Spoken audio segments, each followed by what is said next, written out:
Hey y'all, let's talk. So, this episode is called Meet You in DAEGU. I had to look it up because I was like, what is that? Where is that? Is this like, some mythical place? No, it's actually in South Korea. So this time they really were looking at Tick when he was in the war. And I was like, okay, that's cool. So now we get an idea of who is on that phone that he's been talking to. And she was like, you shouldn't have left, because he got that little code last time that said die. Oh yeah, welcome to my channel, y'all.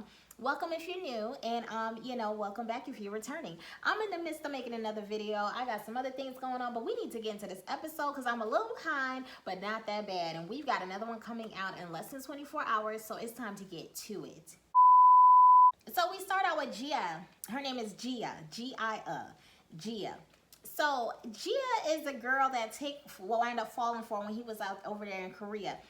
And it was crazy because her mother's like, you're dishonoring the family because you're not bringing men home. I was like, hold on, men plural? What, mama, what you talking about? So you want your daughter to be out there and be for the streets? Apparently, that's what her mother was pushing for. Come to find out, Gia is, she was in an improper relationship with her stepfather. Her stepfather was taking advantage of her. We try to keep this thing, monetized, so we got to talk in code.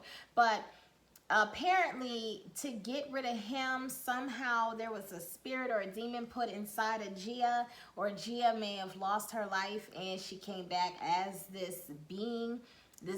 I was like, what's going on? She took that man to the house and all of a sudden something went up in his butt and up in his eyeballs and in his mouth. And I was like, hold on, what's going on? So in my brain, I was like, oh, they done gave new meaning to snatching souls, because I don't know what she got. But come to find out, that's exactly what she's doing. She's taking the souls of men. So apparently she has to bed 100 men in order to get back to herself, for her mom to get her daughter back, the real Gia, not this being that's in her. So I was like, oh, that's interesting. Okay, so she just meets men, and I guess she doesn't just want to like do it to any old man. She really just wants to do it to men who deserve it, or men who were bad in their previous life. So that's who she kind of targets. I was like, oh, that's interesting. Okay. So she was at school, because I guess she's at school to be a nurse, or she works as a nurse. And they went to this meetup, like this speed dating thing. Have y'all ever done speed dating? Because I thought that was so dope. I was like, I want to be there. I want to join the crew. I want to speed date. It just seemed like a lot of fun. But Gia couldn't find anyone that she connected with, because she's a little bizarre, a little strange. Just kind of cute, though. She's quirky. But she meets up with one guy. One guy, he comes to the table, and come to find out they're a perfect match, but he doesn't want her. He wants her homegirl. Now, her friend's name is Young Ma, or Young Ja. Young Ja seems to get all the guys. She gets all the attention. She has her pick of the litter. So, and she's really, it's not even that she's attractive, because Gia is way prettier than her. But it's just something about her, men love her. So Young Ma was telling Gia to come out with her and the guy that actually asked her out instead of asking Gia. Y'all keeping up? I know y'all saw this, so y'all should know what I'm talking about already. But if you didn't, listen. Young Ma goes over to Gia, grabs Gia's hand, and was rubbing on her. And I was like, hold on, I don't think Young Ma is into the boys. I think Young Ma might like the girls, because she seemed to be caressing and massaging on Gia's hand. But okay.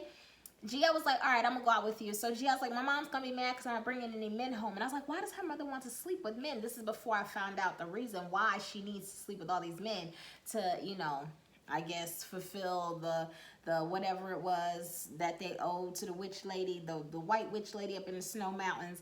So they go out. Gia goes out with them too. She didn't want to be the third wheel, but she went along. I think Young Ma's more into Gia. Come to find out, Young Ma's working for the communists. So this is when we see where Tick and Gia meet.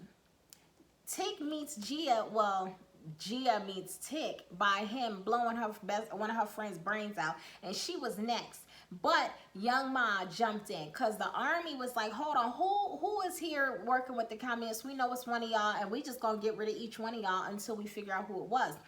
Come to find out, Tick messed around and got his arm all blown up and stuff. So now he's in the hospital, and the woman who's taking care of him is the same woman that he winds up falling for, which was the woman that he would have took her life had Young Ma not jumped in and said, hey, I'm the one, you know, take me. So there's no telling what happened to young Ma once the U.S. soldiers took her, but there really is telling. Because see, Gia doesn't want to sleep with Tick because she feels like if she sleeps with him, she's going to take his soul, and she really learns to like him, and she didn't want to do that. What was crazy to me is she was able to control it, and I wouldn't even have tested that. I don't know, would y'all have tested that theory? I wouldn't even have tried it, because you know, if I cared about this man, there would be the off chance that the monster would come out of me once we were in the middle of doing what we were doing. The monster didn't come out. She was able to control it until she decided to bed Tick back at her house. I think it got a little bit too good to her. All of a sudden, the monster came out. The one, it didn't go in Tick's butt like it did the other man, but it went ahead and like she went into his eyeballs, came out her ears, went in his eyeballs, and she got to see him. And she was able to snatch away before, you know, before she killed him. But she saw his demise. She saw Leti. I was like, who was that woman that he was in the bed with? Because this was a black girl. So she saw her, and she saw Tick like hoisted up into something, and I guess he was dying. So it was crazy to me because Tick was like, oh, hold on. He ran up out of there. Her mother told her, you ain't going to be able to get nobody and really fall in love because you can't feel love because you a demon. And she's like, but I ain't a demon, but I feel something for him. It's different. What's insane to me is, even though, you know, they had their interaction, it was crazy to me that she was willing to put all of her stuff on the line for him because she really did care for him. But he ran out. Not only did he run out, he went all the way back to the U.S. and had no contact with this girl. Like, I know that she just probed your eyeballs and could have went up in your butt, but why turn your back so hard on her, and then when you get to the U.S. you call her? Because she's telling him you shouldn't have went. She told him not to go, but he went anyway. So this episode was super fast to me. It was interesting that when she was able to see into his future, that she didn't see anything associated with the magic side of things. But next week we're touching on magic. But I'm just go ahead and get this thing done. Y'all tell me what y'all think about that. And maybe there is some validity to that term, you know, snatching souls. Because you know what they say, where there's a little smoke, there's a fire. So I don't know. I think it's possible for a woman to take something, you know, out of the act of coupling. That's what I call it. But anyway, this is an interesting episode. I don't think he's ever gonna go back to Korea, but it would be cool if she would come over to the U.S. I don't even know if that's possible back then, but yeah, the whole dynamics of it. I wonder if when she goes and talks to the snow lady up in the snow castle, if there's some way that she can talk to the woman and figure out what to do to get Tick to not die. That's obviously what's gonna have to happen, because this show is awesome, and I'm not trying to see Tick die in the first season and then it come back, because if it came back, we wouldn't even watch it if Tick wasn't there. Anyway, y'all tell me what y'all think. Drop down in the comment section. Tell me how y'all feel about this episode, and I'm gonna go ahead and get this other video done, and we'll talk again later, y'all. I'm out here.